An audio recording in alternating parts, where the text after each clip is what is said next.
王一博的新片定了，但是所有人都在等一个答案。3年，够流浪地球剧组从零开始造出2个行星发动机，够哪吒之魔童降世的团队做完续集的前期所有设定，够很多网剧拍完3季再上个综艺宣传一轮。但王一博的粉丝还有整个电影圈等他的新片人鱼等了快1000天，等来的不是预告片，不是定档海报，甚至不是导演或主演的任何一句剧透，等来的是2份字正腔圆的上市公司财报。就在前几天，港股的2家公司猫眼娱乐和欢喜传媒像约好了似的，在各自的2025年全年业绩公告里，用几乎一样的公文笔法写下一句话：王一博主演的电影人鱼将在未来1年有序推进上映。双引号。消息转到微博，热搜直接爆了。粉丝评论区一片终于等到你，博哥的文艺片，必须支持。可如果你关掉粉丝滤镜，往下多翻几页，就会看到另一种声音开始冒头。一部电影从开机到现在快3年了。3年，剧组到底在干嘛？有序推进这4个字听起来怎么那么像领导开会时的片汤话，又客气又让人心里没底。时间倒回2023年的夏天，那年6月，电影人鱼在黑龙江大兴安岭正式开机。当时的官宣阵容一出来，就在业内激起了不小的水花。导演程耳，主演王一博，这是2人继无名之后的第2次合作。程耳这个名字对普通观众可能有点陌生，但在影迷和评论圈子里，他是个响当当的狠角色。他最出名的电影是《罗曼蒂克消亡时》，豆瓣评分稳在7.7，是公认的华语电影里腔调和作者性都极强的作品。他也是出了名的慢工出细活。据说他拍戏一个镜头反复打磨几10遍是家常便饭，为了一个场景的光影效果，不光布上2-3个小时也不稀奇。这么一位追求极致的导演，碰上了内娱顶流里以拼著称的王一博，很多人当时的好奇大过期待，这俩合作会是什么光景？答案或许就是这漫长的3年。人鱼的拍摄从一开始就没打算轻松，故事横跨3个国家，取景的选在了气候、文化截然不同的3个地方：中国大兴安岭、越南河内、日本青森。这意味着一件事，剧组要不停地搬家，不仅要协调复杂的跨国拍摄许可，全体工作人员和主演更要频繁适应极端变化的环境。在大兴安岭，他们遭遇的是零下30多度的严寒。网上流传出一些拍摄花絮，王一博穿着看起来并不厚实的戏服，在梅西的雪地里一站就是大半天，鼻子和耳朵冻得通红。这还不是最难的，有知情人士后来透露，拍摄期间多次遇到突如其来的暴风雪，整个剧组只能原地等待，好不容易搭好的景，一场风雪过后就得重来。从冰天雪地转到越南河内，画风瞬间切换成湿热难耐的雨季。语言不通，饮食差异，加上动不动就来的台风预警，让拍摄进度时断时续。再到日本的青森，又是另一种湿冷和绵长的雨季。天气成了这个剧组最不可控，也最折磨人的对手。王一博后来在一个叫《探索心境》的纪录片里，非常简短地提到了这次拍摄。他用了个很重的词，非常痛苦。这不像明星们常说的那种虽然辛苦但很值得的客套话。他后面跟了一句更实在的，拍完之后觉得以后面对任何工作都没有压力了。这话翻译过来，基本等于这辈子的苦可能都在那段时间吃完了。演员觉得苦，导演觉得不够，资方看着日历和预算表，心里估计也在打鼓。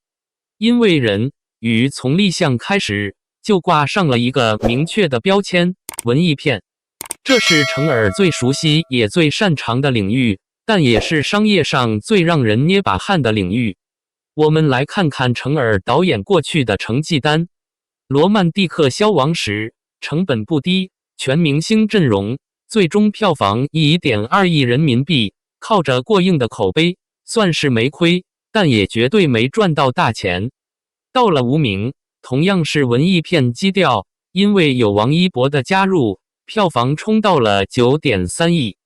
这个数字让很多业内人士都重新打量了流量加文艺这个组合的市场潜力。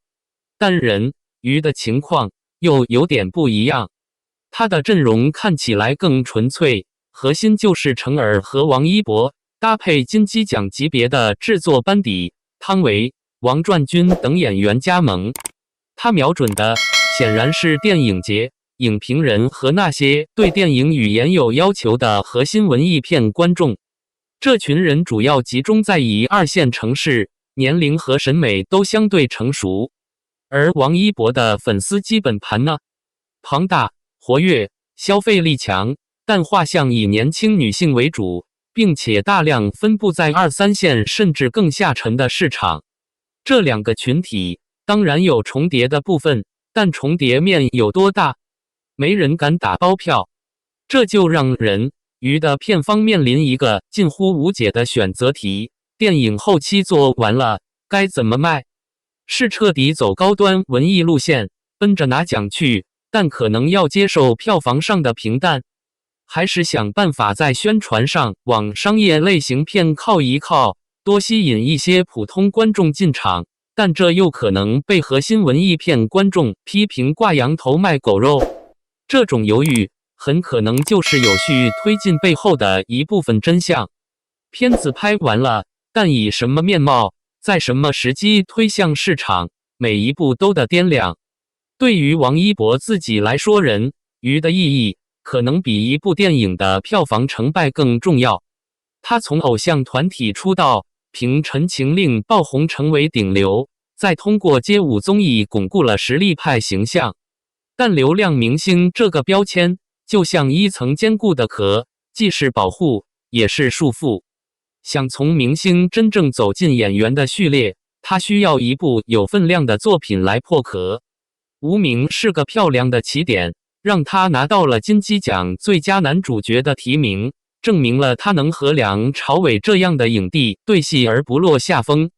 但一个提名，距离公认的实力派演员还差着一部挑大梁的作品。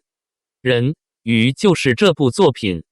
程耳的电影对演员的折磨是出了名的，他不要程式化的表演，他要的是人物骨子里的东西。在人鱼里，王一博饰演的角色内心戏极重，几乎没有他擅长的打戏或舞蹈空间，全靠细微的表情和眼神来传递情绪。演好了，这就是他的少年的你，能帮他彻底完成转型。演砸了，流量演文艺片就是笑话的嘲讽，可能会伴随他很久。所以，这不仅仅是一部电影的等待，也是一个年轻艺人职业生涯关键1月前的助跑。他赌上的是3年顶流最黄金的时间和转型路上不容有失的口碑。再说回那2份至关重要的财报，猫眼娱乐和欢喜传媒为什么选择用这种方式来官宣？猫眼娱乐，大家更熟悉的是它卖电影票的 APP， 但它早已是国内最大的电影发行方之一。它的2025年财报很好看，总收入超过46亿，净利润暴涨 209.6%， 达到了 5.63 亿元。在列举未来丰富的项目储备时，人鱼被放在了显眼的位置。对猫眼来说，这不仅仅是一部要发行的电影，更是其内容板块布局中一颗彰显其品味和资源整合能力的重要棋子。而欢喜传媒则是一家以绑定知名导演为核心商业模式的公司，它拥有王家卫、陈可辛、张艺谋等多位大导演的长期合作权，成儿也是其重要的合作导演之一。但欢喜传媒2025年的日子并不好过，财报显示其亏损扩大到了4.98亿港元。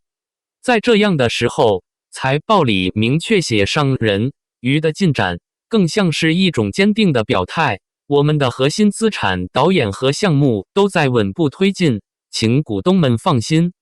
用财报发声，而不是开一场光鲜亮丽的发布会，这个动作本身就耐人寻味。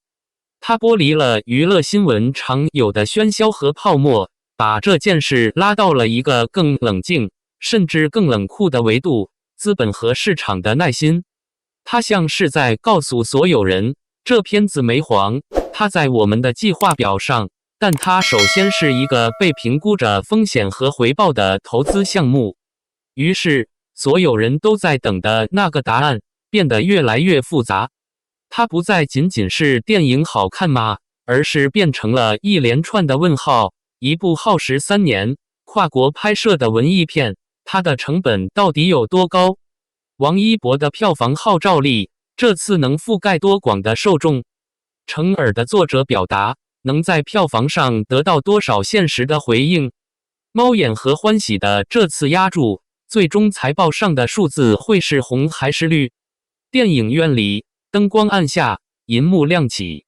当人鱼的第一个画面出现时，坐在观众席里的会是抱着支持偶像心态的粉丝，还是戴着审视眼镜的影评人，又或者是只是好奇这3年到底拍了啥的普通观众？当片尾字幕滚动，他们走出影院，是会沉默的回味，还是立刻拿起手机打出评分，或者只是淡淡的说一句也就那样？有序推进上映这5个字，像一把钥匙，终于插进了锁孔。但门后的世界，是掌声还是沉默，现在还没人知道。